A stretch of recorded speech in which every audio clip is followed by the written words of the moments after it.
In this video, we're going to be talking about what's probably the single most important upgrade that you can do to a Traxxas two-wheel drive.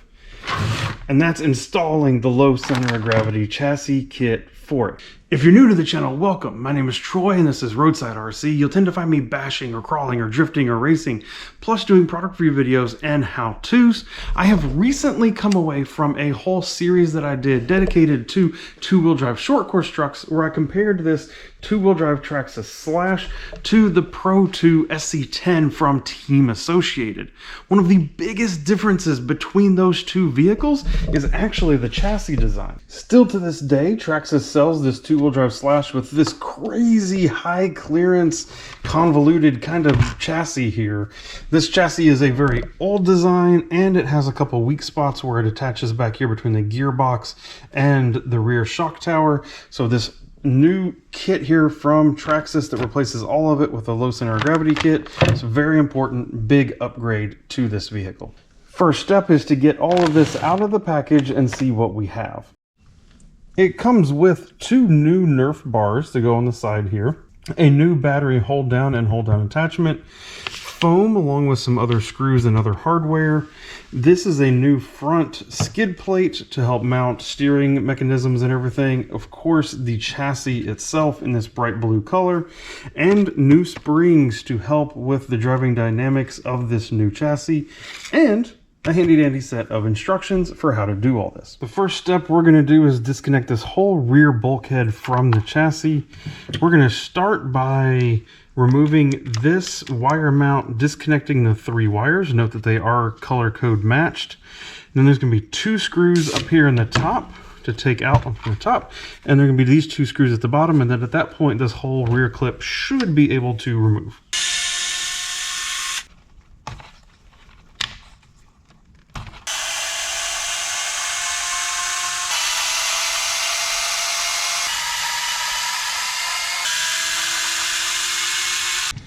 With this now separated, you can see that these two mounting points and these two mounting points are really the only ones that were holding this whole rear clip onto that chassis, and that's why they tend to be somewhat weak. In order to mount this to the new chassis though, we do need to go ahead and remove this whole lower section. So that means these four screws right here plus these two are going to come out. We're going to try to slide that whole thing out.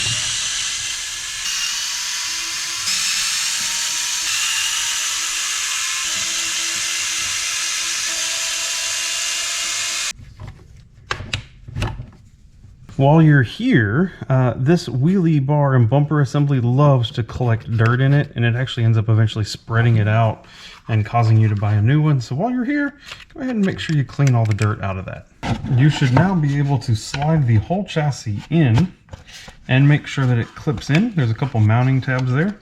It's going to clip in, and then all of those screws are going to go right back on it there, plus the two screws up here that we took out earlier. And now you can see just how much stronger of a design that is compared to what we had with the original chassis. And now we can start transferring over some of these components. So we can take the two screws from the ESC and we will place that ESC right here where it can still get connection to the motor.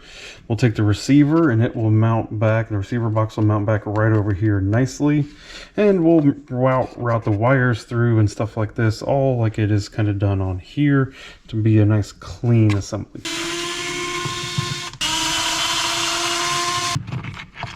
As a note, you are going to be taking all of the receiver covers off, and in order to reroute all these wires appropriately, you will end up actually unplugging and replugging in both the servo wire and the ESC wire, which means you do need to remember channel 1 is for steering, channel 2 is for throttle. Here I actually have a transponder wired into another channel, so we're going to have to remember all of that as we put this back together. Unfortunately, Traxxas did design it so that this ESC will mount up directly to the chassis. One thing you might want to do before you get started though is go ahead and feed this ESC wire through this gap in the chassis where they want you to get it over to where the receiver will be, which makes it easier compared to once it's already in there. You can then proceed to hook back all the wires like you had them before. And then to keep your wiring tidy, the clip that came with it at first to hold the wires down will actually come down over here, and that will allow all of these wires to be tucked nicely and neatly away. From the factory, Traxxas does have a piece of tape to hold this wire down and to provide some abrasion resistance versus that battery coming in and out. They just use some clear plastic tape. I'm actually just going to use a small piece of duct tape in there, and that way it's even more abrasion resistant with the battery on top of it. As we noted earlier, we had to take off all the cover for the receiver box, but then the receiver box has two more screws right there and right here to take out to move over to the new chassis. We will then go ahead and remove the two screws for the battery mount. It does look like the old and the new battery mount does look exactly the same, so you can reuse it instead of the new part if you'd like. And similarly, the battery front mount part here, they do provide another one in the kit, but again, I don't know why. It looks like it's exactly the same. So we will just come over here and screw it back in right where it belongs on the new chassis. And in case you didn't know, the end of your T-wrench actually fits on it perfectly. We've made some really nice progress here. We actually have a very big chunk of this done. Now we're on to, honestly, what is a slightly more complicated part of this whole thing. Again, we're looking to get this chassis separated. Two screws there. We're going to look at these two screws here. And undoing this servo mount, we're going to undo this screw right here to take the linkage off of that servo.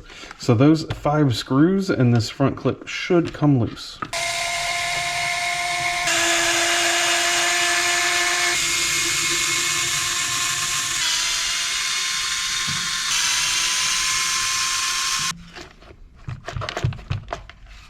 Removing the servo is then very simple. It's just these 4 screws all around the servo. Similar to the rear, we now need to take this whole piece off right here. So we have 2 screws here that hold it onto the front, but then we're going to also need to get remove this steering bell crank system here. So both of these screws are going to need to come up, and as we take those apart, we're going to watch them be very careful to make sure nothing comes apart, that they all stay together.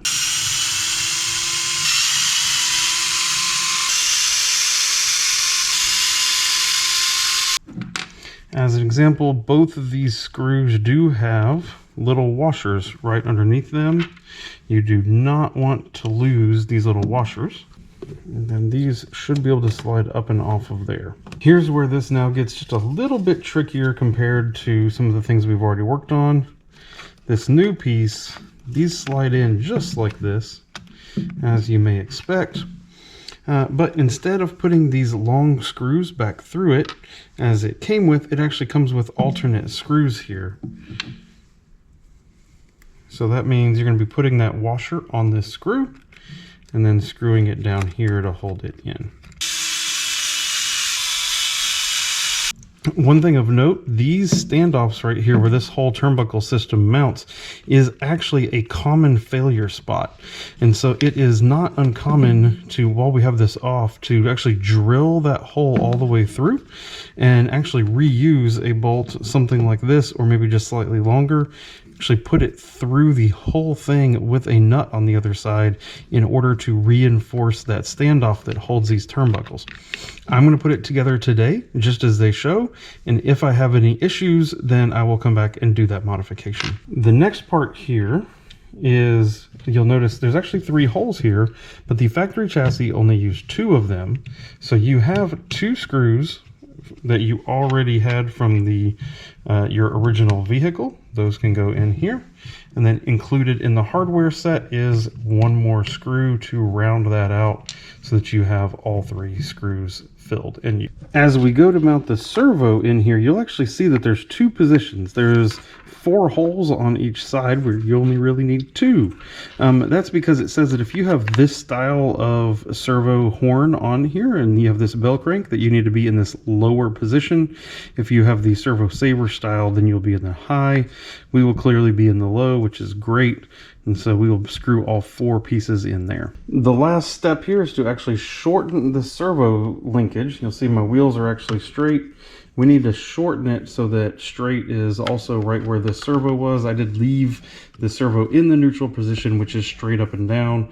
So we need to take some distance out of this servo linkage in order to make it mount up. Then we'll put that factory screw right back in it. You then feed the servo wire up and through this gap here. It actually does not clearly say that so much in the instructions, but you do want to get it through there. And then what you're going to do is slide this whole piece, and it's going to overlap like this, and you can keep pulling that servo extension out. And now we have, oh, you kind of feel it lock into place there. 1, 2, 3, 4, 5 screws from the top here in order to put this whole thing and lock it in together. This whole front piece is looking much better now. And as a reminder, that steering servo goes into channel 1, and you have to be careful because Traxxas in this receiver gives you 2 channel 1s. So channel 1 and then skip a hole, which is channel, then go to channel 2 for the ESC. And then I have my transponder plugged into channel 4. We then put both of these Nerf side handlebars on, just 2 screws in here very simply. And then we have 2 foam blocks that come in this kit that are here to help you space the battery in the truck however you want. Honestly, I'm not going to put these in today because I don't know exactly where I want the battery spaced. I will probably leave them loose in there and probably want to play with some battery placement and sizes of batteries that I want to run before I'll stick them down finally. Then honestly, we're getting very close down to it. We have the springs that we still need to put onto the front. We'll do that next. It looks like that's going to lower the front down just a little bit. Swapping these springs over should be a pretty simple endeavor. We're going to remove the lower spring perch.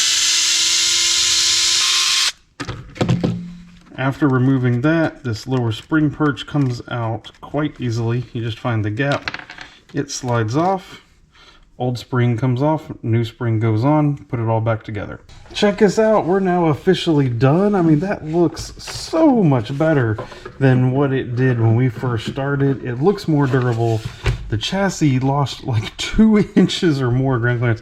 I used to be able to stick my whole fist in underneath there. That's how much we've dropped down the center of gravity. Got the battery down lower. This thing should handle so much better than what it did before. And that's it for this video. Thank you for watching. Really do appreciate it. If you have any other thoughts or anything about the Traxxas two-wheel drive, leave them down in the video description. I'm going to have a link over here to /two-wheel drive video playlist where I have other stuff going on with this /. Feel free to go check that out, and we will see you in those videos. Thank you and goodbye.